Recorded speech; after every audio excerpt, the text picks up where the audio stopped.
Hi, I'm Barney, singer from Napalm Death, and happily I'm speaking to you from Tokyo in an interview with Metalship.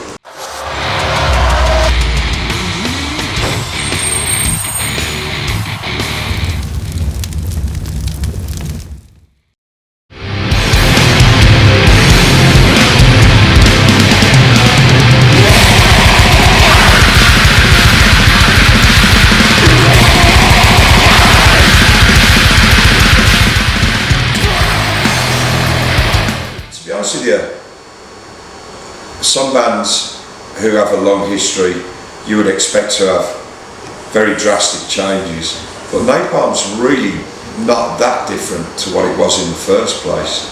I mean, originally it was kind of a punk band, but it was also other things as well. It had different influences from outside of punk and metal, like some more ambient kind of influences. So yeah, it started off as part of the crass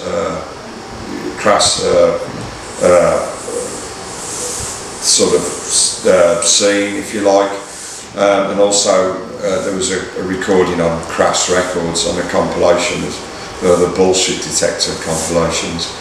So that's it was very much a punk band, you know, if you want to call it that. But so, I mean, moving forward, yes, there was some lineup changes. Yes, the music kind of shifted here and there, but it wasn't as drastic as people make out. I think that it's still quite close to those early days, musically, in my opinion, you know. So I entered only really liking to a very serious degree one band, and that was Motorhead. Motorhead was my favourite band above and beyond anything, and everything else was kind of secondary, you know, because a lot of people kind of liked lots of different bands, like really on the same level of appreciation. But for me, Motorhead was more important than anything. You know, Iron Maiden, I kind of liked, but I prefer the first two albums, you know, and after that really I wasn't as interested. Saxon and all the other bands, yeah, I kind of liked them, but I was always looking for the heaviest and the most extreme, and I think Motorhead satisfied that. They ticked every box for me, like, so everything else almost became a little bit secondary, you know, until the thrash and the punk thing kind of happened. That's when I started to get a more, you know, wider appreciation, because I think bands like GBH and The Exploited and Discharge were huge for me, you know, as was Metallica and Slayer when they came out, you know, those bands. So yeah, once it was only really once a certain extremity was reached that I started to have a really wider appreciation. Purely by accident. I never had any ambitions to be a musician, and I still don't. And it's arguable whether I am actually a musician, you know. But you know, I was an engineer previously in the car industry, because car industry in Birmingham is huge, you know. It was, you know, one of the, and has kind of become bigger again in recent times, you know. But it was a car industry in Birmingham. I was an engineer for a small factory that was producing parts for Land Rover and Jaguar cars, you know. And then, but at the time I was also heavily into like Napalm and a lot of the hardcore punk music that was around at the time, and I was quite close to the band. And then I also had a band, Benediction, which was kind of serious, but not, you know, it was only, I was working at the same time. But when Napalm came along, it was kind of my favourite band, and to be asked to join them, knowing that I could do what I needed to do, well, I mean, I can't tell you how excited I was, you know. So I had to make a very real choice. It was either continue my apprenticeship or take a risk, join the band. and I took the risk and joined the band, and the rest is history. Within days of learning that Napalm wanted me to be, because I had no option, because the band was going to New York to play CBGB's within a couple of weeks of me joining. So obviously there was no way that my job was going to accept me going away. It was a full-time job, you know, so I had to make a decision, and I made the decision. And when was it? 1989, 88, 89. Wow. So you quit your job just at the beginning of your... Yeah, and took a risk, massive risk, you know. I mean, my apprenticeship was a proper qualification, you know, for life, and I quit. But I think I probably made the right decision, because what the industry that I was working in Birmingham for many years died, you know. The industrial side of Birmingham really went with Margaret Thatcher, you know, and all that stuff killed a lot of the industry. So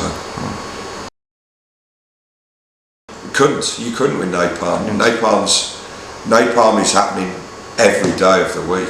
There's no way I could. I mean, yes, I do other things, but it's not like 9 to 5 jobs. I do some voluntary work, you know, which doesn't have to be.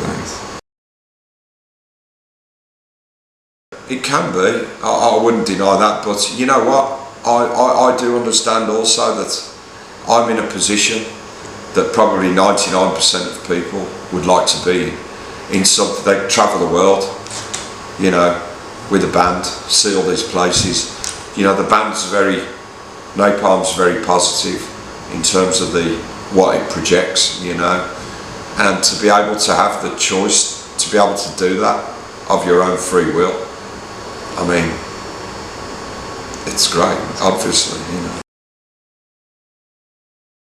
I don't. Mitch, the guitarist, does. Shane's married. I mean, Mitch as a guitarist and is married and has kids. Shane is married. I'm not married. I mean, I have girlfriends and stuff, but it's like miles away anyway from where I live. So, and then Danny's single. So yeah, for me, I know it can be difficult for Mitch sometimes, and I understand, you know.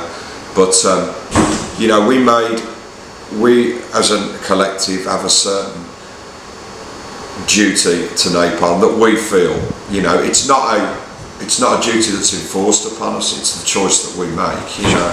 So if we're going to do it, then we have to do it. If we're not going to do it, then we don't do it. There's no halfway.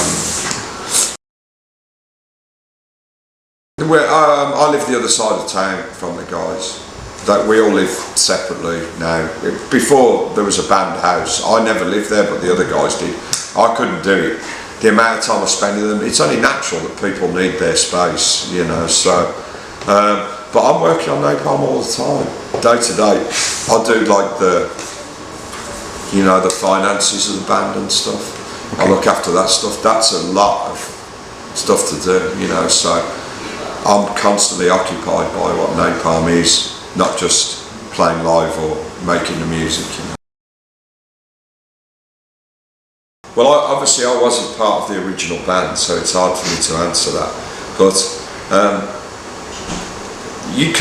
no music is ever 100% original, no matter what people might tell you. Everything comes from somewhere. So Napalm is just kind of an amalgamation of those early punk influences, some metal, and also some like fringe influences like ambient music, you know, and stuff. So it was a consolidation of those, but Napalm had a special something that you can't always put into words. It was just a special feeling to it, you know. When I wasn't in the band, when I saw the band play in the very early days, as soon as I saw them I was like, this band has something special, you know, that other bands don't necessarily have. So, you know, when you've got that, it's a little easier to move forward, you know. Yes and no, really. I mean, I've always, you know, that's been discussed quite a lot in recent times. I'm a little reluctant to kind of over romanticise the whole thing really. People, I mean, a lot of interviews it gets asked, oh, you know, there must be something in the water or some factors. But to be honest, Birmingham is like many other towns. It was heavily industrialised. It's had a lot of poverty and, you know, deprivation, relatively speaking. But it's like many other towns, you know, things just happen in Birmingham. I don't think there's any real magic formula, it's just coincidence.